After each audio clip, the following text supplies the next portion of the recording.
Fala galera, tudo bem? Se você fez o vestibular da UERJ, o exame de qualificação da UERJ esse domingo, o objetivo desse vídeo é te ajudar a entender a lógica por trás do gabarito de cada uma das questões de ciências humanas presentes nessa prova.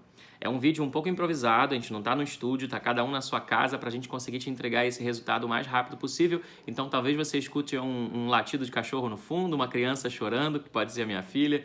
Mas enfim, o importante é o objetivo do vídeo que a gente está trazendo para você. A prova da UERJ, como a gente já esperava, é muito política, muito contemporânea, muito rica, né? E ela vai articular os conteúdos de ciência, de história, geografia, sociologia, enfim, com o que está acontecendo no Brasil e no mundo. Então, nesse sentido, nenhuma surpresa.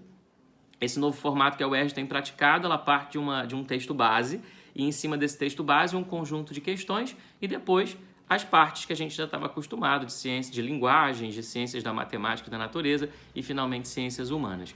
Eu vou começar falando desse texto base, um texto interessante, curtinho, do Stephen Hawking, em que ele fala sobre várias questões da ciência e no finalzinho ele vai encerrando o raciocínio e vai dizer o seguinte: foi a curiosidade obstinada que levou os exploradores a provar que a Terra não é plana. Isso, obviamente, me lembra o nosso vídeo de Terra plana, aqui do canal Terra Vista, em que a gente mostra, entre outras evidências, que seria impossível circunnavegar, ou seja, seria impossível dar uma volta completa no planeta sem que a Terra se a Terra fosse plana, sem que a Terra seja esférica, portanto.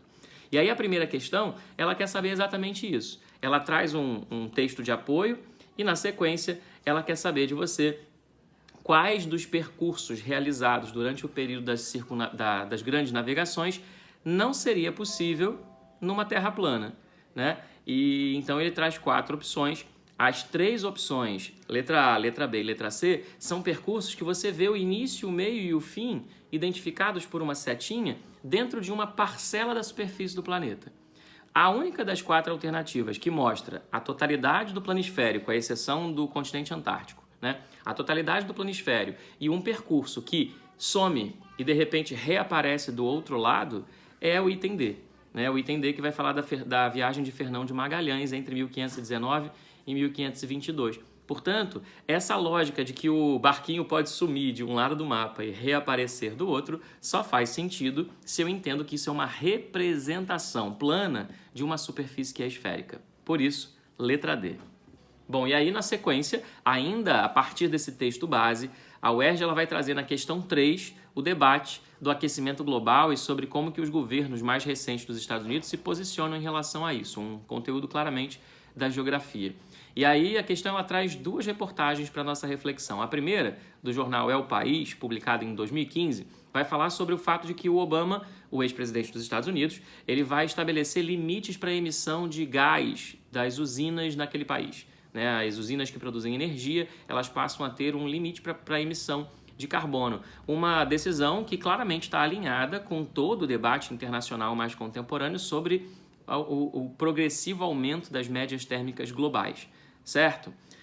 Na sequência, um outro texto mais recente, de junho de 2017, publicado na revista Galileu, que vai falar que o Trump, o atual presidente dos Estados Unidos, ele vai decidir retirar os Estados Unidos do Acordo Climático de Paris, né? E lá no meio do texto, eu não quero ler o texto aqui para a gente não se alongar demais, mas lá no meio do texto ele dá a entender que a grande preocupação do presidente dos Estados Unidos é que se adaptar a acordos climáticos signifique reduzir a produção industrial, reduzir a produção econômica do seu país.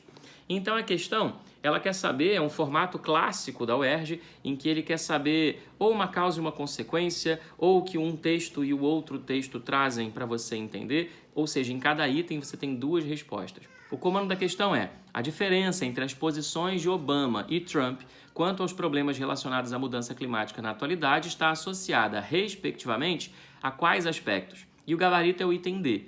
Reconhecimento dos prognósticos científicos, que fica claro isso na fala da primeira reportagem, né? O Obama ele tem ali uma decisão que talvez economicamente não seja muito defensável, mas alinhada aos prognósticos científicos de que a Terra está se aquecendo e que a nossa responsabilidade nisso é grande, há a decisão então de reduzir a emissão de gases.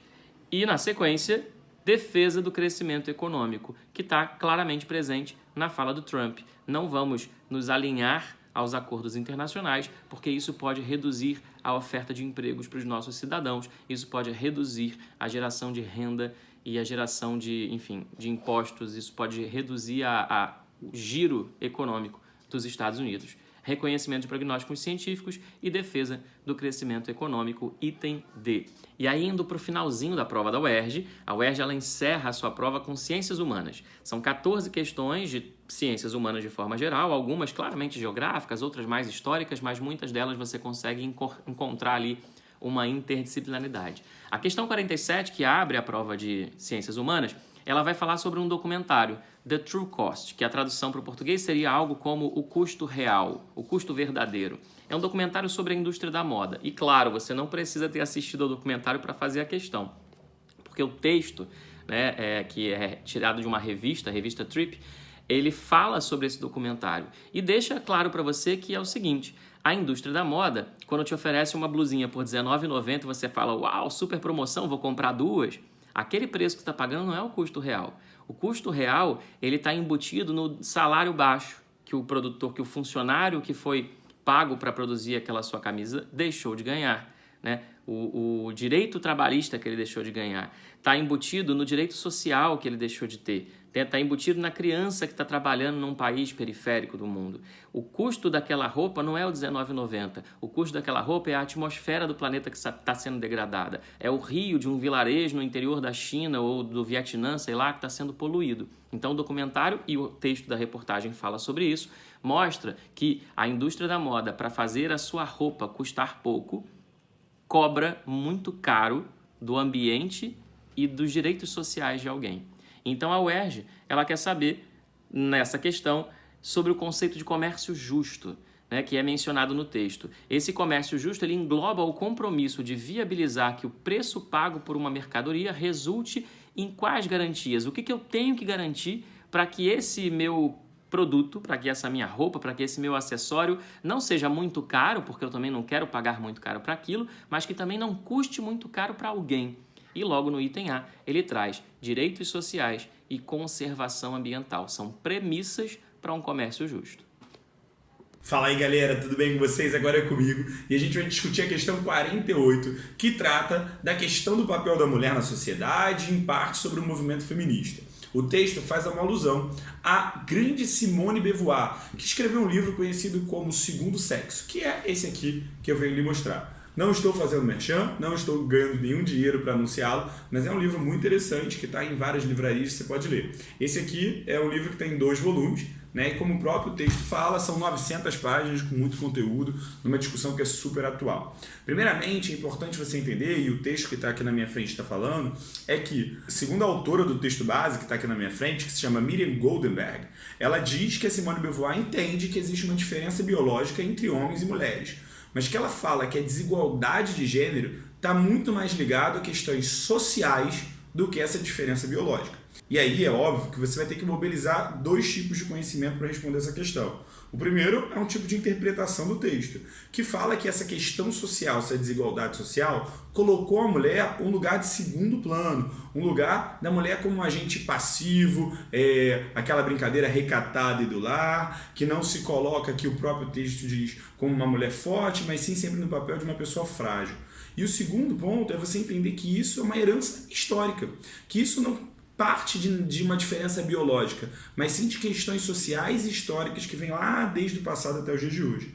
Só para citar um exemplo disso, dessa discussão, e é super atual, hoje a gente teve a Copa do Mundo, a estreia do Brasil na Copa do Mundo feminina.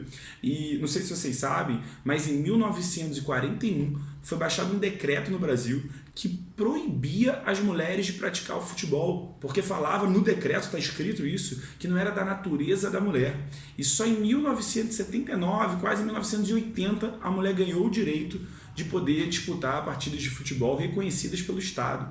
Então isso é só um exemplo para contextualizar isso que o texto aponta. Olha lá, que a mulher seria frágil, passiva, dependente, apagada, delicada, discreta, etc. E aí, segundo o comando, que diz, de acordo com o texto, a abordagem realizada por Simone de Beauvoir valoriza os princípios do seguinte tipo. E aí, só te resta um gabarito, a letra C, histórico-culturais. porque a Simone de Beauvoir aponta para isso, para essa herança histórica e para essa herança cultural que relegou a mulher um segundo plano. Valeu? Vamos falar agora da questão 49. Ela traz um tema clássico dentro da prova da UERJ, que é geografia da população. Traz ali um mapa do mundo sobre taxa de crescimento populacional em 2015, mostra ali os percentuais de crescimento. O que a gente consegue ver, um universo bem grande, são 8 categorias, são os países que apresentam crescimento negativo, praticamente todos eles localizados no continente europeu, alguns países de crescimento bastante lento, próximos de zero e não superiores a 1,5% ao ano, América anglo-saxônica, grande parte da América Latina, grande parte da Ásia e Oceania, e depois um conjunto de países com crescimento acelerado, superior a 1,5%, alguns superiores a 4,4%, todos eles, ou quase, na verdade, quase todos eles concentrados no continente africano, grande parte deles na África subsaariana, alguns deles no continente asiático, ali pelo Oriente Médio. E então um gráfico mostrando a projeção da população em milhões entre 1950 e 2060, as curvas de crescimento. Duas curvas lá embaixo mostrando volumes baixos de população e tendências a decréscimo. E duas curvas com volumes maiores mostrando uma tendência de crescimento. Uma delas de crescimento ininterrupto, uma outra de crescimento com uma redução desse ritmo e uma tendência lá no finalzinho, 2060, a uma relativa estabilização. E ele chama essas linhas de W, X, Y e Z e te pergunta, considerando as informações do mapa, qual curva desse gráfico corresponde à projeção do crescimento da população do continente africano. E aqui duas informações vão te ajudar a chegar ao gabarito, que é o item B, a curva X, a curva verde. Muito simples. Primeiro, volume. Você poderia ficar em dúvida entre a curva W e a curva X, mas a curva W mostra um volume demográfico que é claramente referente ao continente asiático, onde nós temos China, onde nós temos Índia, onde nós temos hoje e em 2060 a maior parte da população mundial. O segundo continente mais populoso é o continente africano e ele aparece aí com a curva X, e ele continua crescendo. E continua crescendo sem previsão até 2060 de estabilização e redução, porque um número significativo dos países desse continente em 2015 tinha crescimento de vegetativo superior a 4%, próximos de 6%. Isso é algo gigantesco, por isso, item B. A questão 50, galera. A questão 50 é mais uma questão aí de atualidade, que você tem que estar por dentro do que está acontecendo no cenário global para você conseguir matar a charada de uma maneira simples. A questão fala sobre o Brexit, a saída do Reino Unido da Comunidade Europeia, da União Europeia, e as consequências disso. Mas antes disso, ela afirma ao longo do seu texto base como alguns jovens que votaram pela saída do Reino Unido da Comunidade Europeia hoje se colocam arrependidos. E aí tem uma frasezinha no final do texto que direciona a sua leitura para a resposta certa da questão. Essa frasezinha é a seguinte, ela fala aqui, a ideia de que o Reino Unido poderia manter o status de inserção e influência no plano europeu e mundial sem ter de se submeter à burocracia de uma entidade supranacional. O que significa isso? Ele fala que essa galera que votou pela saída do Brexit achou que o Reino Unido ia conseguir manter o seu status, a sua posição de uma potência importante no bloco europeu, sem ter que obedecer às regras de uma comunidade europeia maior do que ele, por exemplo. Só que aí o comando da questão te mostra como isso na realidade é mentira e como isso provavelmente terá uma consequência. O comando diz: no âmbito das novas relações com o bloco europeu, parte da população britânica que votou a favor do Brexit não dimensionou, ou seja, ela não entendeu adequadamente a seguinte consequência. E aí o gabarito é letra B, as restrições à circulação de riquezas. Ou seja, saindo de uma moeda comum, eu sei que o Reino Unido já não tinha, mas saindo da lógica de uma moeda comum, saindo da lógica de um acordo multilateral aí de comércio, etc., isso em certo sentido pode restringir sim o comércio britânico e do Reino Unido, causando graves consequências para a economia da Inglaterra. As outras questões também você poderia tirar por eliminação. Por exemplo, ameaças à defesa do território. Então, pela saída do Reino Unido, os países iriam invadir o território por causa disso? Não. A letra C diz a limitações à autonomia do governo. Então, o governo não seria autônomo por sair do Brexit? Também não. Letra D, riscos à continuidade da democracia? Também não. O processo político interno do Reino Unido, e, enfim, ele é alheio à questão da comunidade europeia em si, né? Tanto que a Inglaterra, por exemplo, é uma monarquia estável desde do século XVII, beleza? Então o gabarito dessa questão só poderia ser a letra B. A questão 51 da prova, ela vai falar sobre crise migratória. Um texto adaptado da Gazeta Online, de autoria de uma pessoa chamada Klaus Reich, estou partindo do pressuposto que o nome é esse, vai dizer basicamente, vai relatar a situação que milhares de imigrantes sofrem hoje, milhares de refugiados sofrem hoje na travessia do Mediterrâneo, né? O texto já chama atenção para isso. O Mediterrâneo é o maior cemitério da Europa hoje, chamando atenção para o fato de que muitas pessoas tentando atravessar do Oriente Médio e do norte da África para o continente europeu, na expectativa de melhores condições de vida, não conseguem ingressar nesse continente, porque atravessam em condições muito precárias e morrem, né? Naufrágios, eventualmente conseguem chegar à praia, mas não encontram apoio. Então o texto ele vai falar um pouquinho sobre isso, sobre como a Europa causa problemas no mundo, sobretudo no continente africano, e na hora que o resultado desses problemas, né, que são as desigualdades sociais, são a gravidade da situação social que esses países vivem e, portanto, as ondas de refugiados se tornam muito fortes, com destino ao continente europeu principalmente, no momento em que isso acontece, esses governos eles parecem pouco simpáticos a tentar minimizar os efeitos das suas políticas. Tem um trecho específico do texto que vai falar o seguinte: a África é saqueada pelos países ocidentais, que depois não querem ver de perto o efeito de sua política. Então existe ali, nas entrelinhas do texto de apoio dessa questão, uma clara referência ao passado, né, que não é tão antigo assim, de imperialismo, de exploração do continente africano por parte das potências europeias. Então, o que a questão quer saber é, no que se refere às relações entre países africanos e governos europeus, a avaliação do autor do texto para a crise migratória atual expressa uma contradição. Essa contradição se dá entre dois fatores. Quais são eles? E o gabarito, item B, herança imperialista e nacionalismo xenófobo, exatamente como o texto sugere. A questão 52 é uma questão muito boa porque ela é irônica em vários sentidos. Ela pega o discurso americano, que é um discurso na sua política externa que diz lutar pela democracia no mundo, contra regimes autoritários, contra tiranos, e aí você tem vários exemplos disso, desde o combate ao Estado Islâmico, que a questão fala sobre isso, até o combate do Irã, da Coreia do Norte, etc., mas que ao mesmo tempo, no Oriente Médio, por exemplo, financia ditaduras sangrentas como a da Arábia Saudita. Então, a questão pede para você entender essa contradição. Como esse discurso americano fala uma coisa quando lhe interessa e como que, quando isso atinge o interesse americano em termos econômicos, o discurso fica deixado de lado e o que vale ali é o interesse do capital, do dinheiro, da economia em si. Então a questão pede para você perceber isso. Tem uma charge falando sobre as características do Estado Islâmico, as características da Arábia Saudita, mostra como essas características são semelhantes em milhares de diversos aspectos e a pergunta diz: a charge aponta a existência de uma incoerência entre os seguintes aspectos da política externa dos Estados Unidos. E aí o gabarito só pode ser a letra B, o fundamento ideológico e o interesse econômico. Ou seja, o que pesa mais, ideologia ou fatores econômicos? Eles andam de mãos dadas? Segundo a questão, não. Quando o interesse econômico fala mais alto, o aspecto ideológico é deixado de lado. A questão 53 trata de um conceito muito importante, muito discutido entre os historiadores, que se chama o conceito de nação. Inclusive, um historiador muito famoso, que eu sempre cito nos meus vídeos, chamado Eric Hobsbawm, tem um livro chamado Nação e Nacionalismo. E ele vai mostrar como esse conceito é um conceito construído ao longo do tempo. Ninguém nasce amando, acreditando pertencer a um lugar. Isso é uma construção. A partir disso, o autor desse texto, chamado Ernest Renan, não sei falar, ele diz que a ideia de nação é colocar o seu sentimento individual abaixo de um sentimento coletivo.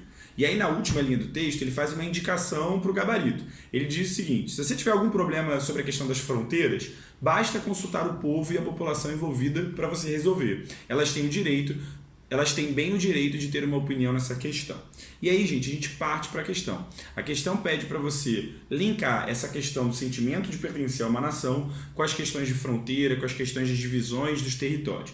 E as alternativas mostram diferentes contextos onde essas situações poderiam ter ocorrido. Vamos uma a uma. A letra A fala da emancipação do Vietnã na pacificação da Indochina. Na realidade, no contexto da Guerra Fria, o que se teve ali foi uma desintegração da Indochina e o surgimento de 3 países: Vietnã, Laos e Camboja, descartando assim a opção letra A, a primeira alternativa, a letra A. A letra B fala da divisão da Polônia no curso da Segunda Guerra, que não está ligado ao sentimento de nacionalismo, mas sim ao pacto germano-soviético entre Hitler e Stalin, entre seus ministros das relações exteriores, Ribbentrop e Molotov, que assinaram um acordo de divisão da Polônia. Então isso descarta também porque a questão da nação e do nacionalismo não se encontra. A letra C fala da criação da Iugoslávia, mas a ideia das disputas em torno da nação e do nacionalismo, ao se referirem à Iugoslávia, estariam muito mais presentes na desintegração da Iugoslávia, porque dessa desintegração ocorreram vários conflitos, por exemplo, entre sérvios, bósnios, enfim, várias outras nações ali que surgiram por causa do fim da Iugoslávia. E aí te resta a letra D, que fala sobre a reunificação da Alemanha, que foi dividida lá no final da Segunda Guerra Mundial, no início da Guerra Fria, em 4 partes. O lado soviético, o lado americano, o lado inglês e o lado francês, né, que depois se unificaram em um bloco capitalista e um bloco socialista, e que no contexto já da crise da União Soviética nos anos 80, esses dois lados se reunificaram com a queda do Muro de Berlim. Então o gabarito seria a letra D. A questão 54, ela traz um tema que não é inédito na prova da UERJ e uma abordagem que também não é inédita. Ela vai falar sobre a Transamazônica e sobre o que mudou em termos de política ambiental e econômica do governo brasileiro entre os anos 70, quando a Transamazônica e um conjunto de outras obras de intervenção no espaço amazônico foi construída, e hoje, né, os últimos anos. É uma questão muito simples, ela traz um texto e algumas fotografias de apoio. O texto ele vai ter uma fala do presidente do DENIT, né, o Departamento Nacional de Infraestrutura de Transporte, em que ele vai dizer que nesse intervalo de mais ou menos 4 décadas, a Transamazônica nunca chegou a ser plenamente concluída, asfaltada, porque mudou a filosofia. Segundo ele, o problema é uma mudança de filosofia. E ele cita: antigamente o que era símbolo de desenvolvimento era um trator V8 derrubando uma árvore, uma castanheira. Hoje, isso é um crime. E a questão, então, de forma muito objetiva, vai dizer: essa mudança de filosofia entre a década de 70 e a atualidade refere-se às seguintes prioridades de cada um desses momentos históricos, respectivamente descritas em uma das alternativas. E o gabarito, ele é claramente o item C. Garantir o crescimento econômico, ou seja, não importa qual o custo ambiental, sequer se falava sobre meio ambiente no início dos anos 70, né? As primeiras conferências mundiais de meio ambiente vão começar na virada dos anos 60 para os anos 70, portanto, esse era um tema muito pouco sensível, de muito pouca mobilização política da população e, portanto, de muito pouco interesse dos governos, né? Então, garantir o crescimento econômico acima de qualquer coisa. E hoje, promover o equilíbrio socioambiental. Quero sim desenvolvimento econômico, mas se isso custar muito socialmente, se isso custar muito ambientalmente, então eu tenho que pensar uma forma de encontrar uma terceira via, de encontrar um caminho. Essa questão me lembra muito uma questão do exame de qualificação da UERJ de muitos anos atrás, em que era um mapa da região do Brasil, uma propaganda do governo militar que mostrava um mapa do Brasil, e na região norte existia uma frase: chega de lendas, vamos faturar. Ou seja, chega de boto rosa, chega de curupira, chega de saci, o negócio é transformar isso aqui em pasto, plantar soja, explorar petróleo, construir estrada, vamos explorar. E isso hoje em dia seria muito mal visto. Imagina o governo brasileiro falando sobre devastar a Amazônia para gerar emprego, né? Então isso ia cair muito mal. É uma questão que segue a mesma linha, essa aqui, a questão 54 da prova deste ano. A questão 55 é uma outra questão que mobiliza o passado para você entender questões recentes, né? Cada vez mais notícias mostram o retorno de grupos que a gente chama de supremacistas brancos, grupos racistas, e a questão vai pedir para você fazer um bate-bola entre o passado e o presente. A questão trata da Ku Klux Klan, que foi um grupo racista criado principalmente no final da Guerra Civil Americana, tá? Principalmente depois da abolição da escravidão, nesse contexto, feita pelo presidente americano Abraham Lincoln. A KKK, como todos sabem, é uma organização racista que não aceitou a abolição da escravidão, perseguiu negros, matou negros, enfim. E ainda hoje existem grupos que exaltam essa organização, enfim, que são chamados supremacistas brancos. E aí a questão pede para você linkar a organização e um filme chamado Nascimento de uma Nação, porque ambos exaltam o ideal da letra C, da supremacia racial. Novamente, questão 56 trata de mais um tema de atualidades. Ela fala sobre a influência das máquinas, dos robôs digitais, que manipulam a opinião na internet e, em certo sentido, contribuem para espalhar fake news por aí. E o texto fala de uma série de fake news que foram espalhadas no contexto brasileiro desde 2014 até os dias de hoje. E a pergunta é: a influência da inteligência artificial no debate político tornou-se eficaz após a ocorrência do seguinte processo social. E o gabarito é a letra A: ampliação da inclusão digital. Quanto mais pessoas dentro desse meio, quanto mais pessoas têm acesso à internet, o que é, por um lado, algo positivo, por outro, mais pessoas são influenciadas por esse tipo de notícia, por esse tipo de fake news, e cada vez com menos rigor conceitual, com menos rigor metodológico, investigativo. As pessoas acreditam, é aquele velho ditado: toda vez que uma mentira é contada várias vezes, ela se torna uma verdade. Então a questão da UERJ parte um pouco nesse sentido. A inclusão digital, nesse ponto, traz um aspecto negativo, porque ela contribui na difusão dessas fake news. Questão 57 vai falar de reforma agrária.